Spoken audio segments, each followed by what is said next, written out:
All right, Sanvar. Alright, Jose. How are you doing, man? I'm good, dude. How are you? Yeah, I'm doing well. It's busy out here at the GSB. How are you enjoying your last quarter? Oh man, it's incredible. I feel like a kid in a candy shop, right? Because Yeah. you got all of these incredible classes both at the GSB. Now, as second year MBA students, we get to take all of the best classes, Yeah. as well as these incredible across the street classes. And so I think that Yeah. now that's the last quarter, just try to make the most of it. And so, Yeah. but it's a balancing. I got to take enough fun classes, but also Right. leave room for socials and No, of course. going out with a bang. Yeah. Okay, I have to ask, what classes did you get? Oh, I got MGE. I'm in product market fit. Oh, you're one of the lucky ones. Yeah, Nice. because Congratulations. those super thank you. And so there's that. There's formation of new ventures. Finally, I'm going to take that. That's a good one. And conversations in management. Yeah, and customer acquisition. So very sort of startup focused Okay. classes that I'm excited about. Well, so Sanvar, I'm really interested in the entrepreneur space. You're obviously very interested in entrepreneurship. I want to hear more about your journey. Tell me more about the business you started out in India. Give me a brief overview of like what you were like before the GSB. Yeah, it was fun. I worked for 10 years, out of which eight was at my own startup. Cool. I was co-founder and CEO for BPA, but co-founder and head of finance and investor relations. Yeah. It was called the Bombay Hemp Company, so Boheco, BOHECO. We were India's first hemp company. Uh-huh. And so the way this worked was that the idea was that hemp was born and grows naturally in the Himalayas. Okay. And it turns out that there's a lot of uses of this plant. So hemp, just to clarify that, is it's when you grow cannabis, it's the same plant that basically gives marijuana and weed, but when you grow the same plant for its non-marijuana or weed purposes, you grow it differently, you use a different kind of seed for that, and you have different kind of way that you grow it, but you get this incredible fiber and you get an incredible seed. The fiber is awesome to make sustainable textiles and sustainable apparel out of it. Okay. And you get this very good seed that gives you hemp seed oil, hemp proteins, which is very good as a superfood, essential oils for vegans, as well as you get very good nutraceuticals and pharmaceutical sort of compounds from that have different use cases within like pharmaceutical as an industry. Okay. And so it's an amazing plant because the same plant gives you this, like, let's say, Bunch of products. a psychoactive ingredient that's a drug, but you also Right. have the same version of the plant that gives you this incredible products. And so our idea was super simple. We were straight out of undergrad. We'd all focus on we were trying to find what crops grow in India that are underutilized. So I'm from India. Yeah. We wanted to we wanted to set up a startup in agriculture in India, and our focus was we were social enterprise. We went on to be a social enterprise, but we had that as a lens. And so it's an incredibly hard industry to work with because the pressures and the margins are so high, and it's very sort of old school in terms of the way they run the businesses. And so farmers are usually pressurized to the point where they plan on committing suicide quite often, and it's quite well known thing that farmers in India commit suicide at a very there's thousands on an annual basis. And so we want to look into this space and say, where are the inefficiencies? Where is there opportunity for us to help farmers make more money, and in turn us also make a profitable business? Yeah. And so that sort of exploration took us to sort of finding that, hey, could there be more value that farmers can make from the crops that they grow? I'll give you an example, even before hemp. When somebody grows cotton, when somebody grows rice, okay, so when you think of rice, you think of the fact that if there's a rice farmer, that guy's going to grow rice and then take the grain of rice and sell it as a food commodity for people to eat, right? And then that's where you make money. He just sells rice grains and he makes money.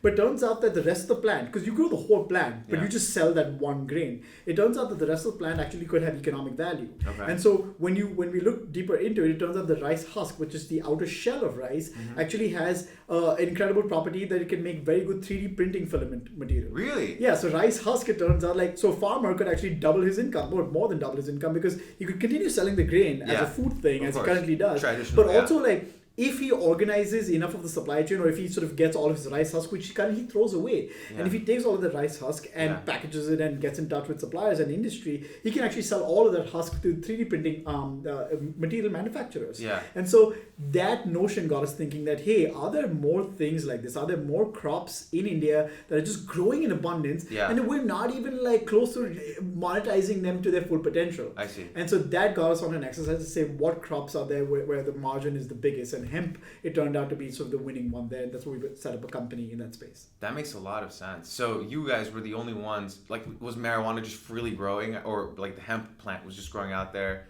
and then you guys were like, hey, all this is going to waste.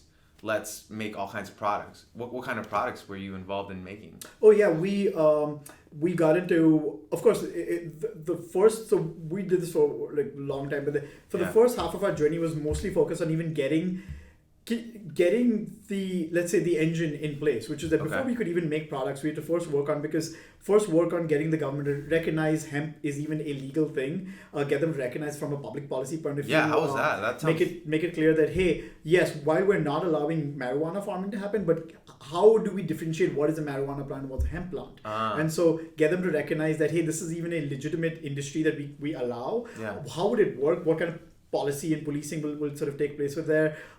Getting the farmers to understand that, hey, grow the plant in this way so that you get better fiber, and don't grow it this way that will give you weed and you'll have to basically burn it away. So setting that up, getting that supply chain in order, being the first sort of company was a good part of our journey. Once that was set up, and I'm amalgamating almost 4 to 5 years worth of work into this, but once that was done is when we started looking into sort of different industries. And because it's one of those things that, because it's still a sensitive topic in almost most societies. It sounds like it's even in the US. A little stigma for sure. Yeah. And so because it's a sensitive topic, we wanted to go easy in terms of like products that don't seem threatening. And so we started out with something that's an advantage to India anyway, which is textiles. So that literally, if you make clothes out of this fiber, it seems so non-threatening, saying, hey, how can this I'm just making clothes out of it. And so we went into textiles first, leveraging the fact that India has a very good textile industry manufacturing, where we make for Patagonia and a whole bunch of like global brands. And so we started going down those supply chains to begin with, and eventually we expanded into some of the other categories like food, pharmaceuticals, and nutraceutical categories as well. But our first mainstay was textiles. Okay, so I heard a few little threads there that it seems like were a ton of work. One is the education piece of educating the farmers, and the other piece, it's the government piece. So talk a little bit about, like, how did you go about educating these farmers about, hey, like, did you run classes? Were you out there, you yourself? And then on the government side, were you like lobbying like the Indian government, and were you even creating policing structures? Like, what is that like? Yeah, on the farmer piece, I think that the best way to work with farmers, so we were a hybrid organization. So we had a for-profit and a not-profit next to each other. Oh, super because cool. The thing is, working with farmers is a sensitive thing as well, because they historically, and for good reason, are distrustful of large corporations. Because large corporations operate in their own interests and may have sort of screwed over farmers in the past. And so we had a not-profit which was focused on farmer outreach and farmer connections. And a key thing in India to understand is that you're not allowed to have corporate farming. I, as a corporate, am not allowed to farm myself, and for good reasons. And because we're a social enterprise, we didn't want to go and buy the land and farm ourselves. Our model was that, can I give them the training and the equipment and the seeds enough, and help them get the licenses, etc., and give them everything that they need for them to grow hemp themselves? Then we will help them by actually buying post-harvest from them at a certain price. And so in our case, we had a whole dedicated vertical, a dedicated entity, a not-profit, that we finance and we set up to go build these farmer networks. So it's called FPOs, Farmer Producer Organizations. So you help them come together to form like almost farmer cooperatives and farming sort of, we have like, let's say, between 100 to 500 farmers within the whole area to come together and then go through this kind of program together, so that then they can start farming this new crop. Because it is, while I say that cannabis was born and it's available in the Himalayas, it grows in their backyard in terms of just like a wild plant, not something that they look at from a serious economic point of view. They grow other sort of rice and cotton and bamboo and a whole bunch of other things. And so to get them to shift away from that would almost give them sort of guarantees that, hey, if you grow this, I'm going to buy X per ton, per kilo, per pound, I'm going to pay this price. This is the usual yield you're going to get out of it. And so don't worry, you're going to make as much, if not much more income. And so you needed to do a lot of that trust building and support work for them to sort of adopt this as a new crop altogether. That's a good strategy. Yeah, but telling them, like, essentially like writing a contract for them, saying like, hey, don't worry, your work isn't going to go to waste.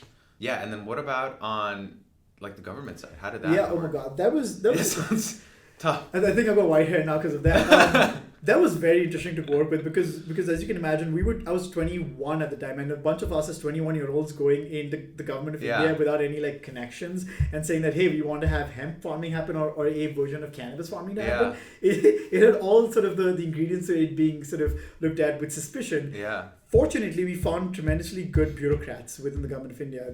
These senior officers in the government of India who care a lot, who are well educated and well informed about global events taking place, and they know that while they may not have the technical knowledge on what this crop could do, they were open enough to actually hearing new ideas out. And so when we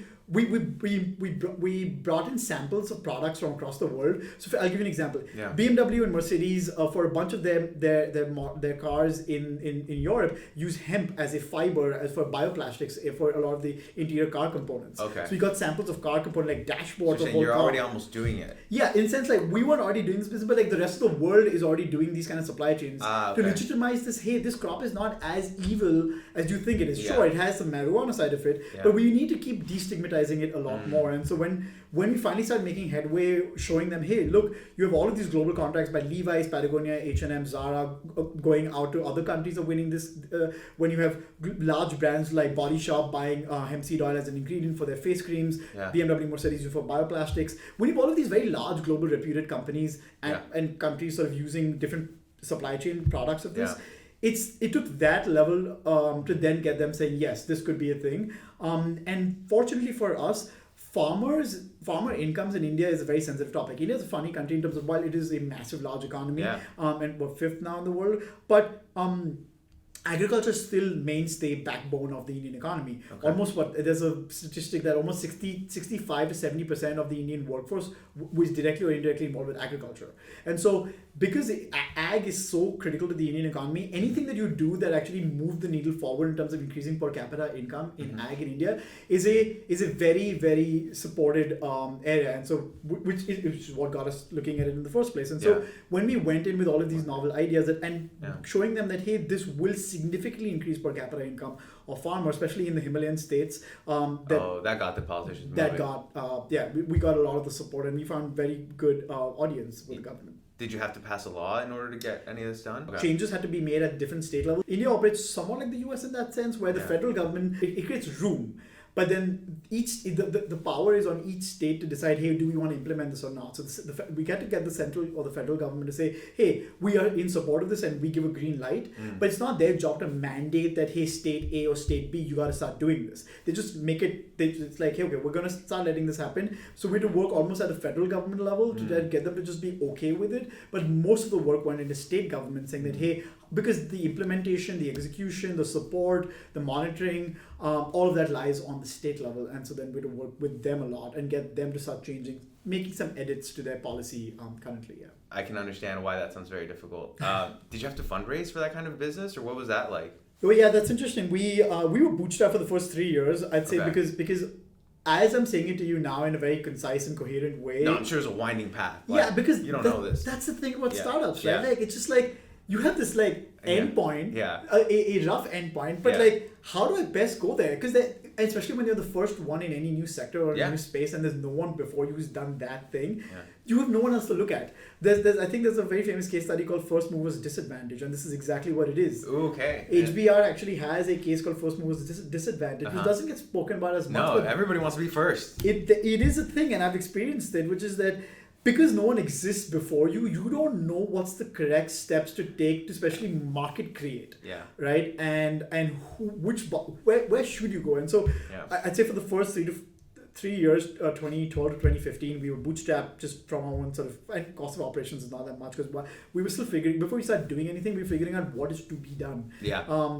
Then after 3 years of sort of working in the space, when we finally had a better sense of where to go from here, is when we raised a couple of rounds, but it was mostly patient capitals from family offices, angel investors who were super patient and were not in a hurry to start delivering sort of returns.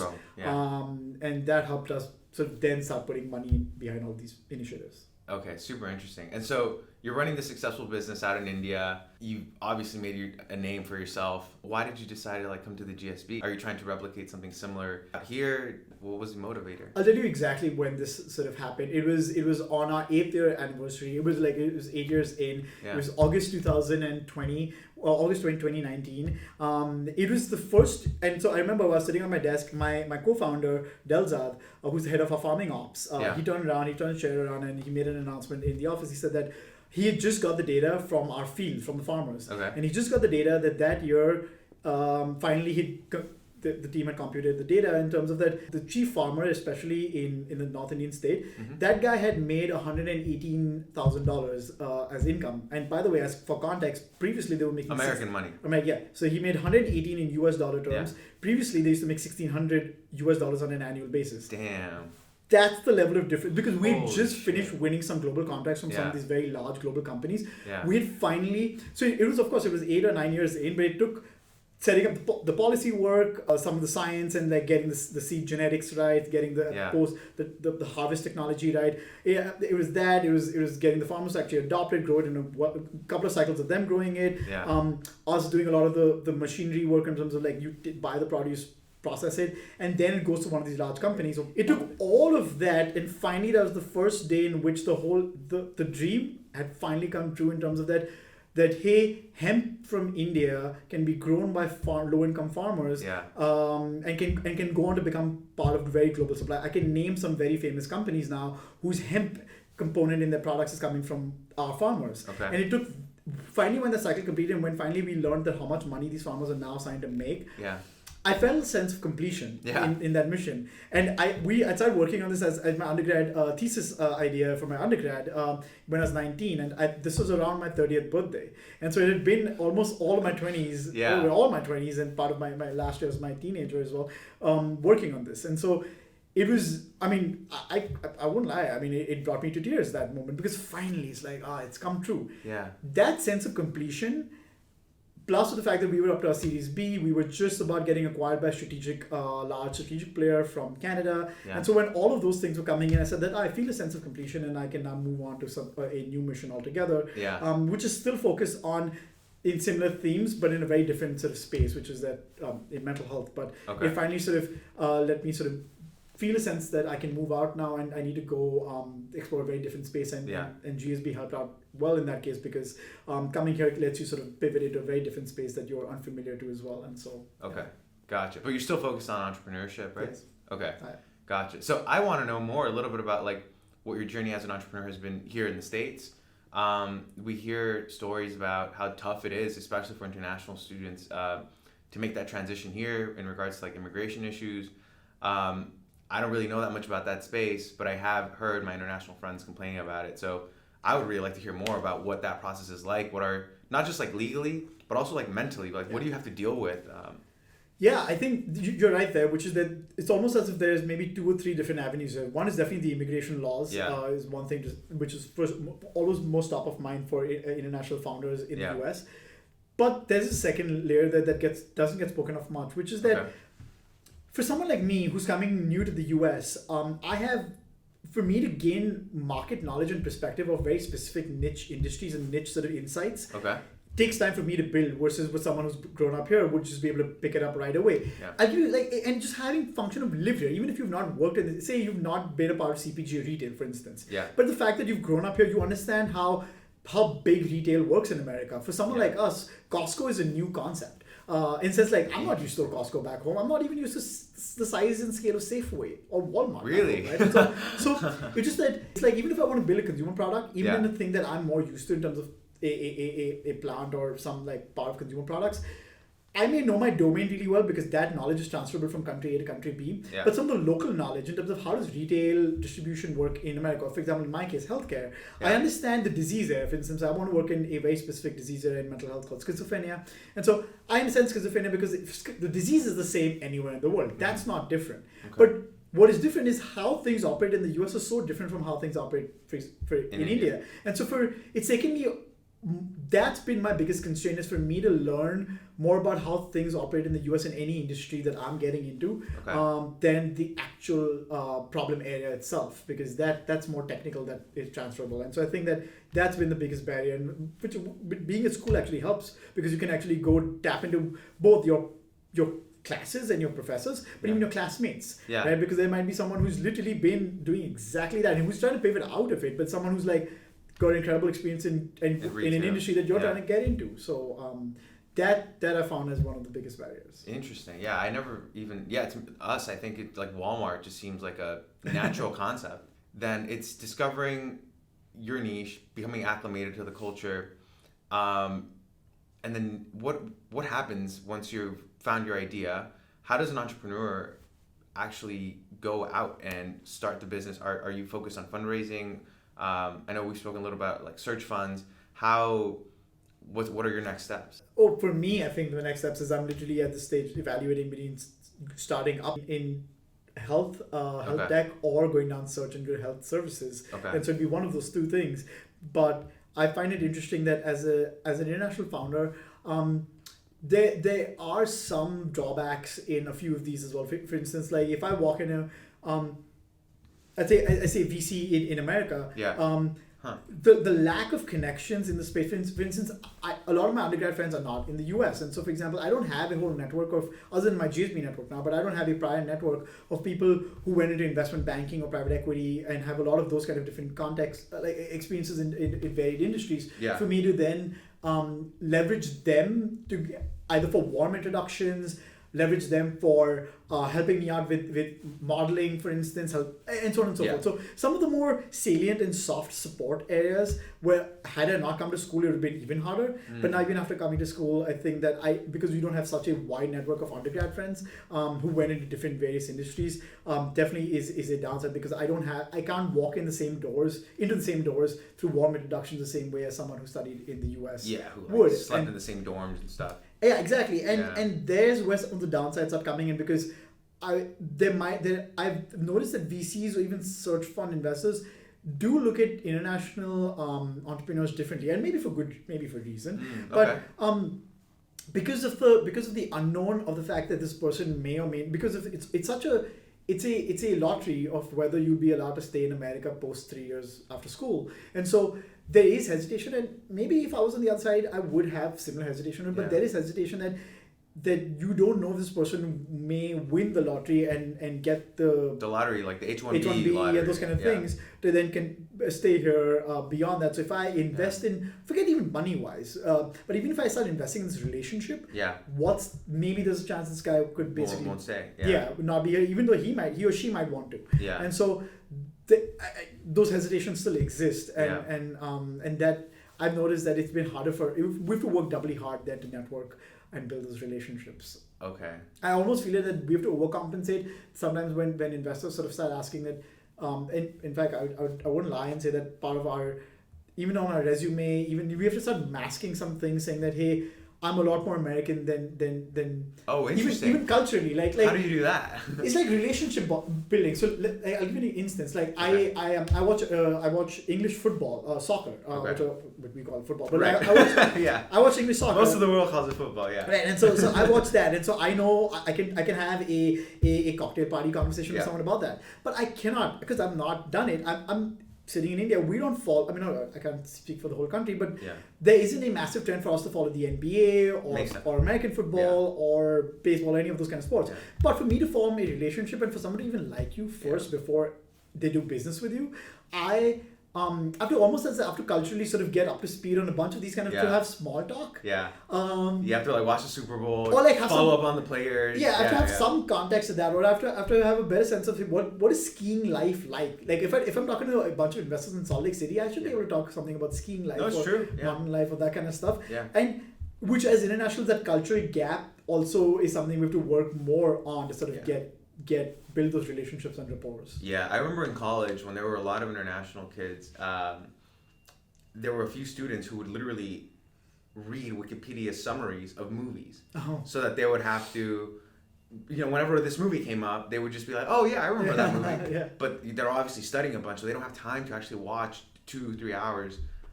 So that was their competition. I completely agree. There were methods that other people would use in terms of like getting into specific sports, getting into golf, getting into what's a big one here, squash. Those kinds of pickleball sports. now. Or pickleball, but yeah, you're right. You kind of want to create that like friendly relationship first. It kind of sucks that you kind of have to like Americanize your resume a little bit. Like, how do you say like your experience from India is somewhat Americanized? Like, it's some of the smaller things, right? It's like me trying to call things CPG. So the term CPG, for instance, is not used in India. We call it something else called FMCG, which is, they mean the same thing. But that makes sense. Acronyms are a bit different, or the fact that I have to start showcasing, but maybe it makes sense because you have to start showcasing more of my relevant experience that is transferable here rather than just localized back home. And so I have a bunch of like learnings and insights and experience that I can like managing a team. Now, it might be more nuanced, and managing an Indian team is different than managing a very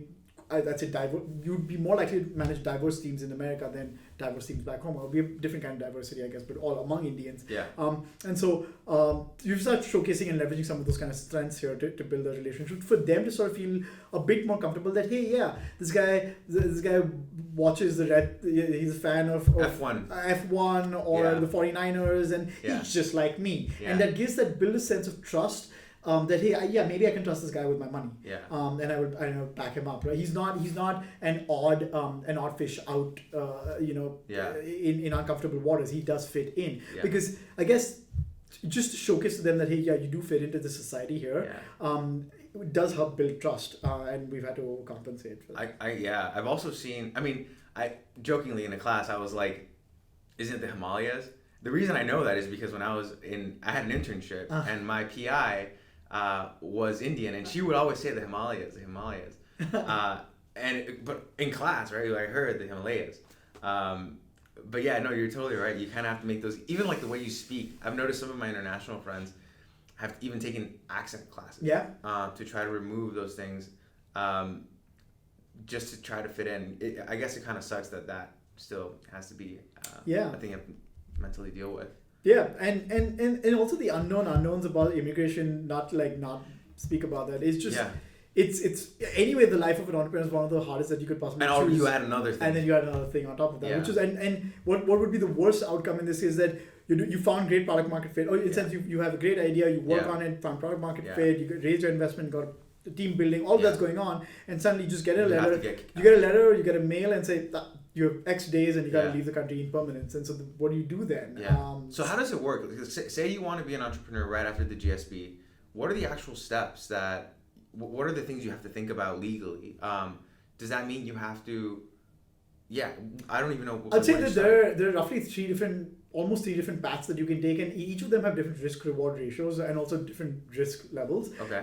But there are a bunch of. I'm not an immigration sort of expert there, so I caution to not. Of course. Advice, but I know that there are different paths in terms of that. Either you incorporate either one of them involves you finding an American co-founder or someone with American citizenship as a co-founder or in some capacity. So because you need that in terms of a managerial relationship. So I think that it's like they sponsor you or something like that.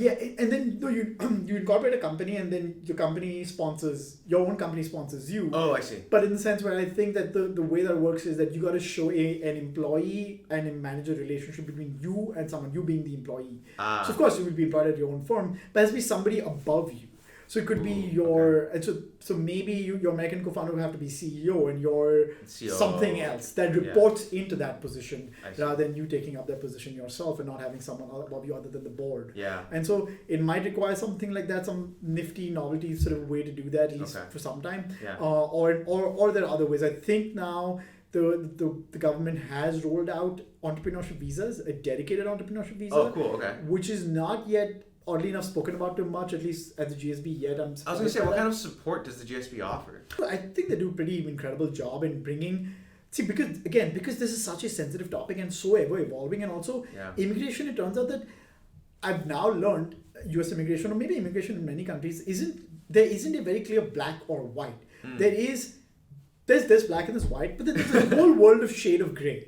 Which is that it's very interpretational, and it's a very case by case basis. So for example, a lot of the US immigration laws, they state things, but they don't go into the granularity that this is what we mean. So they say that, hey, we want someone to have a manager. But what does that really mean? Does it mean that the chair, if you're can you be CEO and have a chairman of the board? Can you be CEO and founder and then have a lead investor and that person's your manager? What is that? Politicians thought about it that far. What does that relationship mean? So then it ends up being a lot of how you present it, and then it's a very case by case and interpretational aspect. I think that different, and also it's very, sometimes could be luck based depending on who within the immigration sort of team on the government side is looking at it, from what lens. And so some of that very Yeah. there's room for interpretations on both sides, and so that lands up being a little bit. So which is why what GSB does, more than giving out very clear, bright line rules. Of course, there's some very clear stuff you should not do, but beyond that, what they do very well is that they there's Maria at the Career Center here, who brings in very frequently immigration lawyers who come in and they do immigration info sessions and of all sorts, like immigration for entrepreneurs working who want to work in, or immigration for people who want to join VC, immigration for people who want to start their own fund, or who just want to do regular jobs as well. So there's whole gambit of different pathways that you might want to take post school, and so the school just brings experts in, and then the ball's in your court to absorb or not, and connect with these people separately. Yeah, I was speaking with one of my other friends. He's from Japan. He was saying that because the job market is so tough right now, he would normally be willing to pivot, but because his main priority is to try to stay in the States, he's gonna kind of put that to the side and try to get a job here first in his previous role of marketing, so he can get an F1. And I think not H1.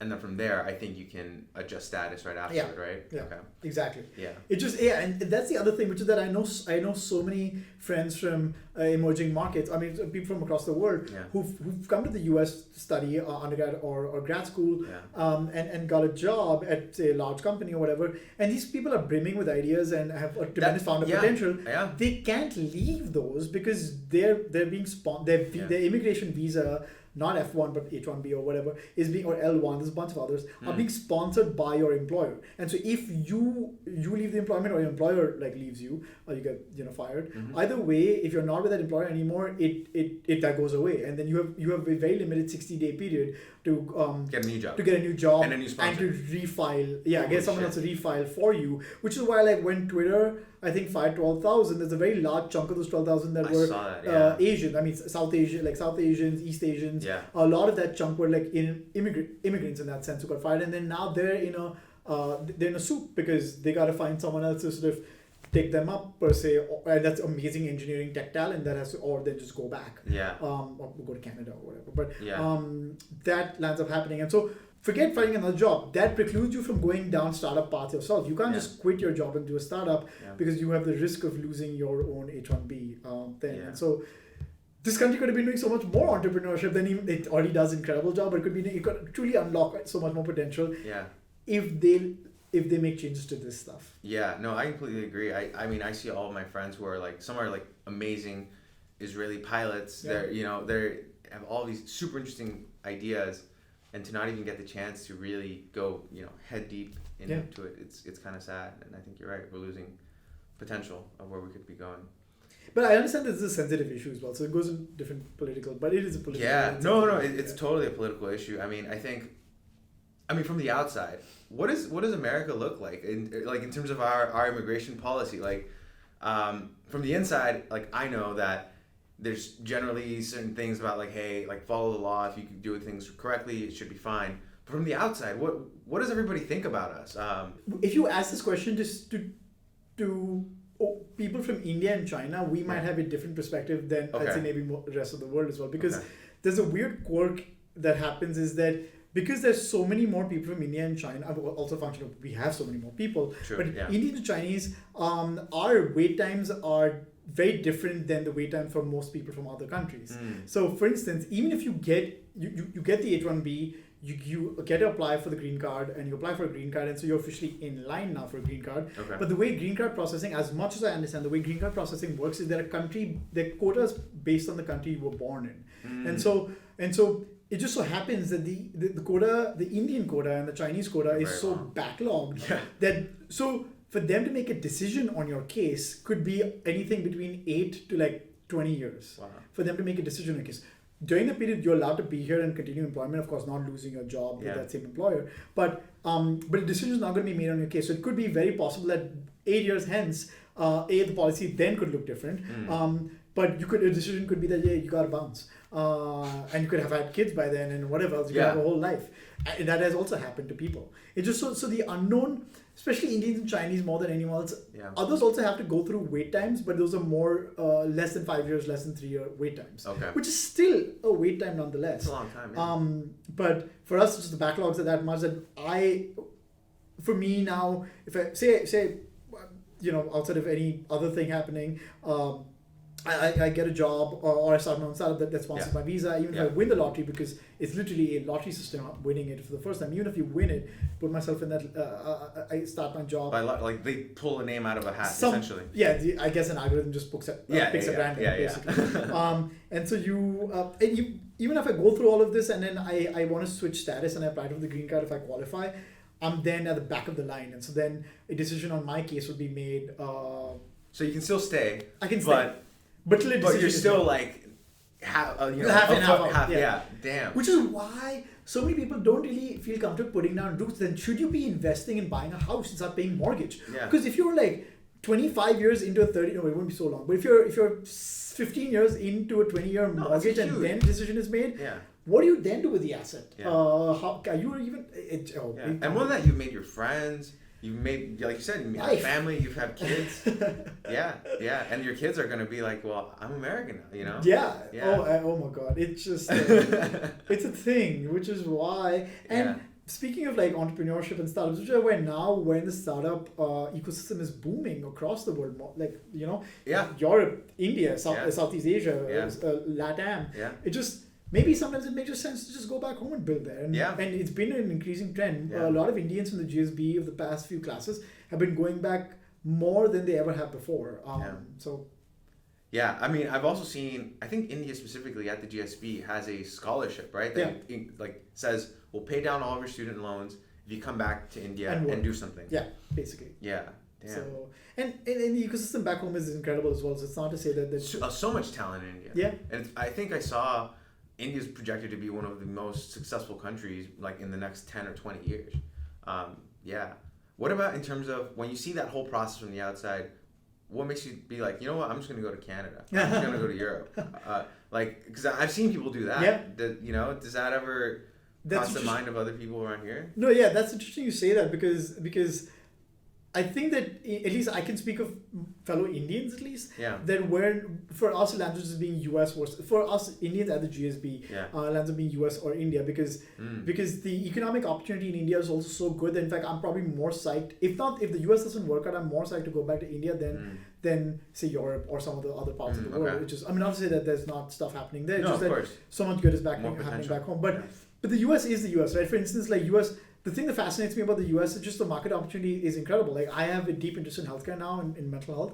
And healthcare in the US is so interesting because US spends more on healthcare on an annual basis than all of the Indian economy. And so like, no way. It does, Holy and so crap. like it's insane. If you just make a dent in the US healthcare thing, there's so much bigger a market opportunity than for even if I go build a huge thing in all of the Indian economy. So even if you win in India, you would win more in the US if you didn't win that as much. Yeah, basically. That's so cool. Okay. So what is the mental health industry like in India? Oh, it's still very new because I guess across the world, this whole space is only getting destigmatized now. Okay. COVID has helped so much more with that. But it's a very new realization. Society is waking up to saying, oh yeah, no, this is a thing. It matters. And of course, it's a wave and things move at different paces across the world. In India, that's just starting to happen now. But I'd say that we're still far out in terms of healthcare coverage. So insurance, historically, even in the US, like the US, same in India, the insurance hasn't usually typically covered mental health. And the stigma, of course, perpetuates the problem even more, which is that if there's and because of the way society in India is, that if there is a mental health sort of, let's say, someone in the family has a mental health problem, be it not as severe all the way to severe, there isn't yet that openness to come out with it and start seeing therapy or still do it very hush-hush, which keeps sort of the rollout of services still limited. And so there's still a lot of room. This is again one of those things. I know that there's an opportunity. I know it's going to become big, but I've learned from my lesson from my first startup. I ask myself the question a lot.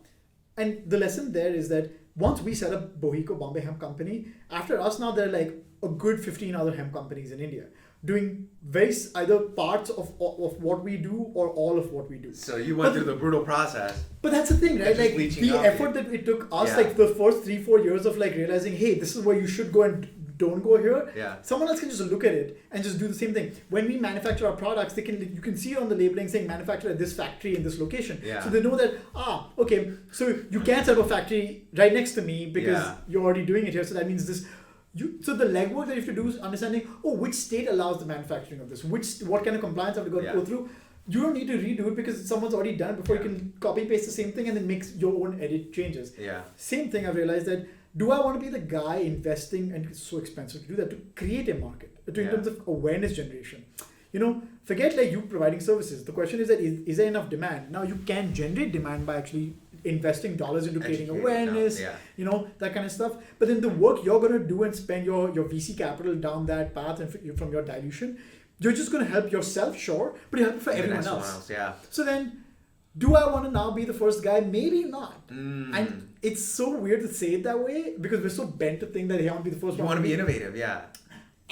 That article is incredible. I think you've started learning that in some cases you can in fact hold on, pause, wait for someone to make some of that headway, and you follow. See where they mess up, exactly, and you do it better. Yeah, that's super interesting. Yeah. So which is why I wouldn't jump into mental health myself in India right away. Yeah. There's still like almost the first wave of companies. Still not too many. I suspect there's going to be some more mental health companies coming out. We're going to see how they perform. We're going to see where the gaps are, what they're learning, and then build on top of that. Okay. Gotcha. Why do you think there is such a stigma?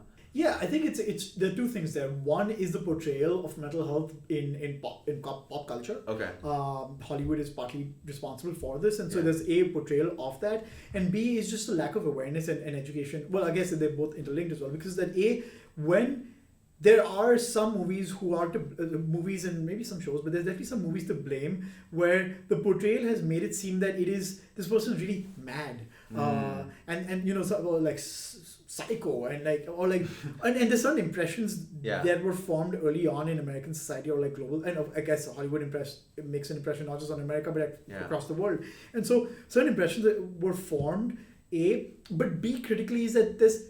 Like for example, if someone around you hear that a friend has heart condition, you can already somewhat of like the knowledge that hey, what does this mean for someone else? Like what does this mean? This person has to be careful about these things. It's just more general knowledge passed down to all of us about these things. Yeah. But if I tell you today that somebody is schizophrenic, most of society here doesn't know what does that mean. What kind of symptoms? What do the symptoms look like? What is this?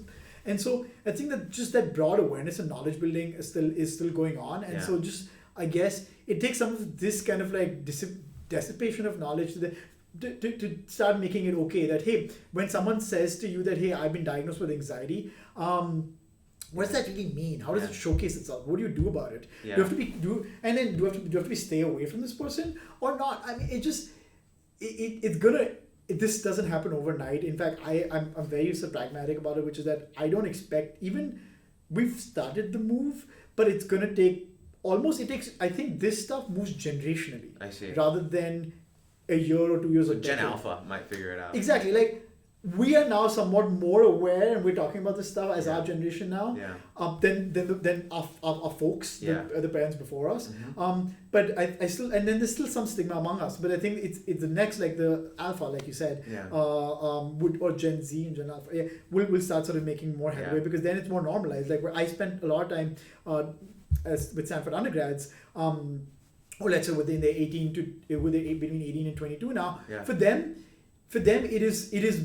I can see the difference where they're so much more normalized about it, and they have the sensitivity saying that, this is a trigger for my friend, and so I'm going to stay away from it. But they understand that there's nuance to this, like there are triggers in people and so on and so forth, than we even right now do for ourselves. Yeah, I think part of it, right, might have to do with one, that it's not as visible as the other diseases. Like you can tell if somebody has, for example, a broken bone. Yeah, you can see it. Yeah. You're like, yes, And then I think there's also a sense of like, just get over it. Yeah. Obviously, like that's not the case. There are internal processes that are guiding all of that. So what are the solutions that you've seen out there? Is it therapy? Is it actual like medications that are being developed? How do you start to treatment? I've seen a lot of apps too, like meditation, that kind of stuff. What's going on out there? So I think the best way I can put it to you is in like 4 buckets, and I'll try to do this quickly. Yeah. One is The first one is just everything that has already existed. So that's all your regular sort of mains. Before any innovation and startups came in the space, what already existed, and some of it that is keeping on improving, is your regular, so your meds, your antipsychotics, anxiety medication, the mainstay from like main pharma that's always existed. So and then therapy and psychiatry. So psychotherapy and psychiatry, which are a little different. One is therapy, one is more medication management. And the actual meds itself. So that's like what's always existed. Then there have been like, let's say, 3 layers of startups on top, or in different waves. Almost you can say wave 1 was almost the Uberization of this, which was that wave 1 of startups was companies that would basically help match demand and supply at a national level, which is like, there's a therapist in New York, but there's a bunch of unserved potential clients in Kentucky who can now start using telemedicine and telepsychiatry basically. And so the first wave was almost a matching platform of demand and supply. Let's say wave 2 was what you alluded to, which is there are apps, there are CBT apps for calming down, or there are meditation apps, journaling apps. There's a whole bunch of that entire world of apps, or in fact AI chatbots that ChatGPT's on this. There were AI chatbots in the space that are like quasi therapy. Let's say they don't have the same status as that, but so there's phase 2 of this, and different. So the phase 1 is now almost sort of at its end. We're seeing some ones do better than the other ones. Some companies have failed, but it's almost an arc has been completed. Now we know what works and what doesn't work. Phase 2 is what we're currently in right now, which is all of these CBT and meditation apps are now almost reaching their peak stage, and they're in deployment, and we're seeing sort of different challenges with that. For example, Headspace, incredible product, but stickiness is low with some of these things. Digital health, one of the biggest challenges is adherence and stickiness. Users, the uptake is pretty high for the first couple of weeks, maybe a month, 2 months, and then it starts dropping off. So they have to work. The product teams, they have to work extra to sort of think about how do you solve the stickiness. And what does Headspace do? It's got content for meditation and calming down for different use cases in life. Gotcha. As well as Calm and Headspace, the 2 major ones. Gotcha. That's wave 2. So we're seeing sort of how they're performing. In wave 3 now, which is among the 3 waves of startups on top of the regular stuff. The wave 3 is what is just being innovated like in the last 1.5 to 2 years, which is this wave of augmentation, which is that not just demand supply, not just some stuff that you can do on your own. So wave 1 is demand supply, wave 2 is stuff that you can do on your own. Wave 3 is more focused on it. How do I take the base layer, which is the chunk of services, which is regular psychiatry, regular psychology, therapy, as well as medications. How do I take all of that and start using tech to start making this better? Which is that, can I forget patients? Can I help a doctor serve better? The operation side. Yeah, the opposite. So can I help a doctor understand which medication to give this particular patient, because I'm going to use this person's genetic data, so much more data, to decide that within the world of all these psychiatric medicine, which one's the best for this person, because so far it's a lot of trial and error. So in a sense, I don't want to get into what exact sub-problem areas there are, but be it remote monitoring or like I said, medication management, getting more providers. Yeah, exactly. Or now involving, get a nutritionist involved along with psychiatry, because your nutrition matters as much to mental health as much as your meds do, kind of like new innovation there. So it's like, can I take the regular chunk and make improvements there? So augmentation. So can I augment and make this a lot better in terms of outcomes and costs and so much more? And so that's almost a new layer now. That's super interesting. So I'm really deeply interested into that 3rd layer there. Yeah, it's a hard balance to try to not be too early, but not be too late too. Okay, super interesting. Yeah. Awesome, man. Well, thank you so much for having this. Do you have anything you want to pub or anything like that you would find helpful for just people to know about? But yeah. Yeah, I guess if some of the viewers of this would be people interested in startups and entrepreneurship, I'd say one advice I definitely have is, it helped me a lot in my learning curve, is the Y Combinator videos on YouTube are incredible, where they go and especially you should sign up for Startup School, because that lets you get access to all of this incredible Y Combinator content, as well as a lot of networking and founder dating. But the content there, especially regarding stuff like, how do you evaluate which startup should you pursue? Because a lot of people are bubbling with, say, 3 or 4 different ideas or 3 or 4 different themes altogether. How do you pick among them? And so some of the frameworks that they give you there, I've actually found to be super helpful. And even GSB leverages some of their content, some of our classes as well. And so that compendium of videos, their channel on YouTube, and some of the videos there have been incredible. Okay. Cool. Awesome, Sanvar. Hell yeah. Yeah, thank you so much, man. I look forward to spending the last quarter with you. Yeah. And let's see what else can be done. Yes, sir. Cool. Thank you.